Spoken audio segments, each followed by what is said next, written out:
So how do you paint kitchen cabinets? Well, of all the questions I get, that's probably the one I get the most. So today I'm sharing all the deets on how I do kitchen cabinets. But first, dance party.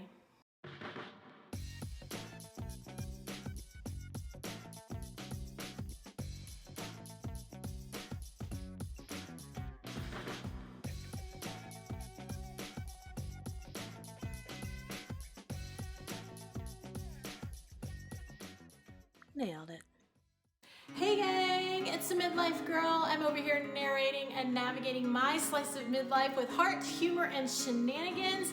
If you are new here, I hope you'll consider subscribing by clicking that red rectangle square down there. And then dinging the little bell right next to it. It's gray, you can't miss it. Then you'll be part of the notification gang and you'll get notified every time I upload a new shenanigan. Speaking of shenanigans, today I'm doing a long-awaited tutorial on how I paint kitchen cabinets. This is the 8th kitchen worth of cabinets that I have done, and I decided it was high time. I filmed a tutorial and got it on here. I'm gonna share all the process with you, including a DIY hack that's gonna save you time and money, and I will have that at the end. So with that, let's get started.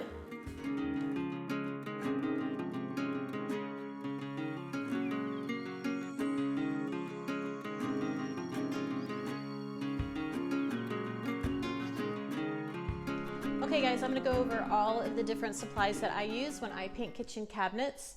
And if there's a link for something that I can find a link for, I will put it down in the description below. So the first thing you wanna do is wash your cabinets really, really well. I use a liquid deglosser, degreaser. So you wanna look for the words degreaser for sure, and deglosser is even more helpful. So this is what I got. It's super potent stuff, so make sure you use some gloves when you use it. And I just use old cotton rags, like from IKEA, so, to wipe down all your cabinets. Sometimes you have to, even after you've wiped them down, if there's some really like gnarly oatmeal that's been dried on your cabinet door for 25 years, you might want to have like a little spatula scrubber to kind of get that off and then sand it smooth. But generally speaking, that will take care of most of it. And then you're going to start taping. I like frog tape. I like this size, which is 1.41 inches. I don't know why. Anyway, it's just wide enough so that it's like I'm not going to be slopping paint onto surfaces I don't want it to be. And so this kitchen is rather large, the one I just in the middle of doing. And I used almost a roll and a half of this tape to get to around every single edge. So well worth the money. I love frog tape, nice sharp edges. You're going to need a paint tray, a narrow paint tray to fit your narrow roller. I use velour rollers, always use velour rollers for cabinets because it just leaves a super smooth finish when you're done. And I always buy a couple packs of these because I like to just throw them away when I'm done because I don't like to wash them. I love using this narrow angled brush. It's perfect for, like this area here and here. You're gonna be doing a lot of like tiny spaces. And so this little, I think that's a 1.5 inch. I think that's 1.5 inches. You want this size. It'll be linked below. All right. And then of course, my favorite paint for cabinetry and for furniture when you want to do a really smooth finish that's really hard and durable, like tabletops, cabinets, desktops. I use the Advance by Benjamin Moore. I use a satin finish. This stuff, you guys, is so, so good for this kind of thing. I've used it on 4 kitchens now and it's amazing. The durability is amazing. So it has a really long open time, which means it takes a long time to dry. You need to wait a good 24 hours between each coat to let that first coat dry. But that's to your advantage because as you're painting and if you get across all your cabinets and then you go back and realize, oh, there's a big drip over there, you can go and smooth that out. If you were using latex paint, that would get kind of draggy and like sticky already, but not this paint. It stays open for a really long time. It's also self-leveling, which means when you roll it on after a little while as it starts to dry, it smooths itself out, which is brilliant. So it's actually a waterborne alkaloid paint, so it behaves a lot like an oil-based paint, but it doesn't smell. It cleans up with soap and water. It's like the perfect paint for this kind of job. So I just Don't pass go. Do not collect $200. Just get that paint if you're going to paint kitchen cabinets. The other thing I get sometimes is the advanced primer to go underneath it. I only ever use this primer when I can get it tinted to pretty much the same color that I'm going to do with the kitchen cabinets. In this case, we went with a rather dark color, and so they could not get this tinted dark enough, so I used my own DIY chalk primer, and that hack will be at the end of this video. I'll show you how I do it and the recipe that I use for it. This primer is amazing if you can get it tinted to the color that you're painting your cabinets, but if you're doing anything other than just a mid-tone, you might be better with my DIY hacks. So the only other things you're going to need are like a screwdriver to remove the hardware from your doors and your drawers, a drop cloth, and a step stool. Just stuff that most people have around their house anyway, but I thought I'd mention it. And with that, I'll get into the tutorial.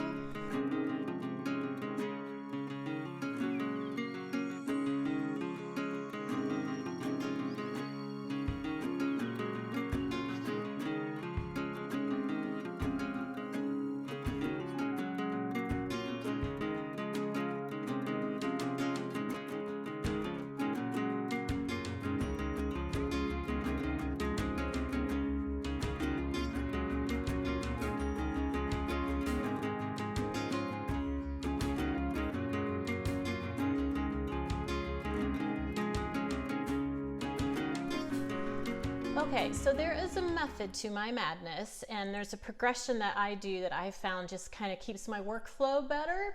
So I'm going to share that with you. And I always start top to bottom, mostly because I've just learned if I do the bottom and then I climb up on a ladder and do the top, inevitably I'm going to bump the wet paint down here. So top to bottom. And I'm not going to start on the video at the top because I want to show you how I do drawers, and there's no drawers up there. So we're just going to start down here. So what I want to do is I want to paint all of the box of the cabinet, the actual base of the cabinet first. So I'm going to be moving the doors around. I'm going to be moving the drawers around so that I can get along all the edges. You'll notice, I think on this one, I put tape on each drawer about this far out so that I can kind of put it right about there so that when I take my brush and I'm painting along here, I'm not getting paint along the side of my drawer. It's just a little thing I don't like to do. You don't have to. You can slop paint right on there if you want. Nobody's ever going to see it. Once I've got the base cabinet done, the actual base of the cabinet done, then I do my drawers. And so here's how I do my drawers. I pull them out, and I'm going to do the inside part of it all along there, the sides. I'm always watching for like glops or like an edge of thick paint that might run or drip later. So I smooth it out, and then I go back and forth with my brush. And as soon as I get all the paint or primer, whatever I'm using on there, then I go back in with my roller and I roll it over the surfaces because that's what really smooths it out. And then it's time to do the doors. Now when I do the doors, I only do the inside to start with. So after I open them up, the first thing I do is do the horizontal surfaces. I fill in any kind of indentation, like these cabinets actually have this like cutout square thing. Not all of them do. Then go in and do the vertical. Some people take their doors off to paint them, and I have done that many times too. These type of hinges are really easy to paint around, and so if I can get away with leaving the doors on, I usually do. It saves a lot of time. I can paint both the front and the back and not worry about the paint smudging or whatever as I'm turning it back and forth. I just try to keep them on if I can. It doesn't always work. I did not tape these because I have a pretty steady hand, but you may need to tape them.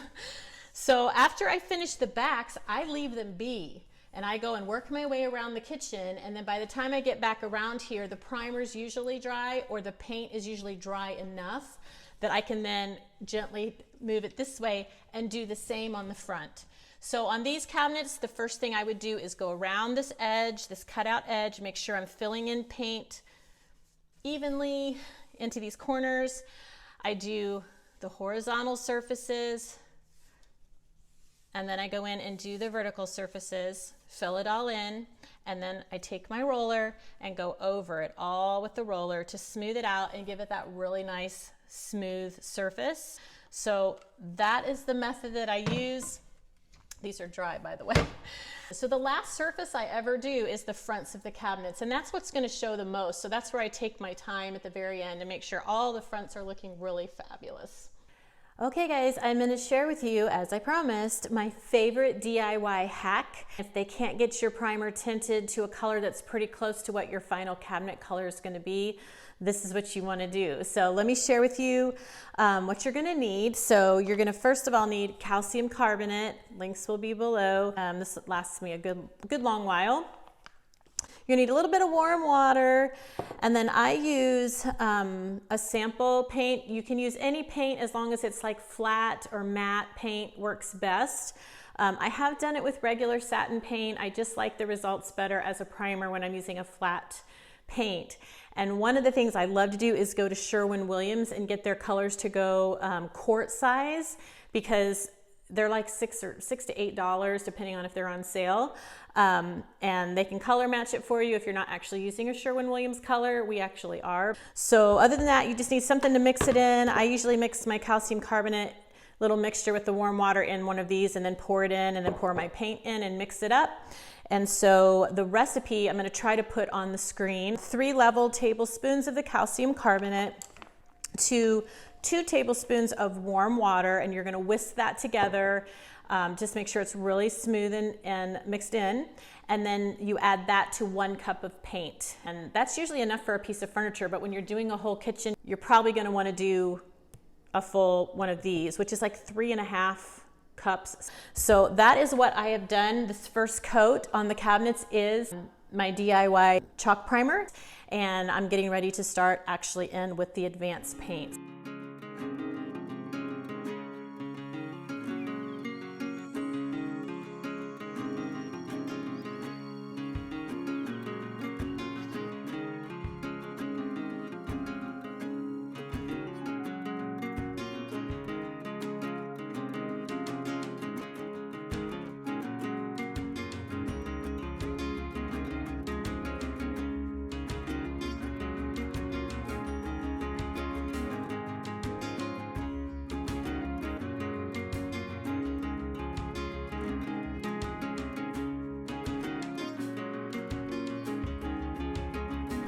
Well guys, the project is done, but before I show you the final reveal, I wanted to cover a few last details that I feel like are important when you're doing a painting cabinets tutorial.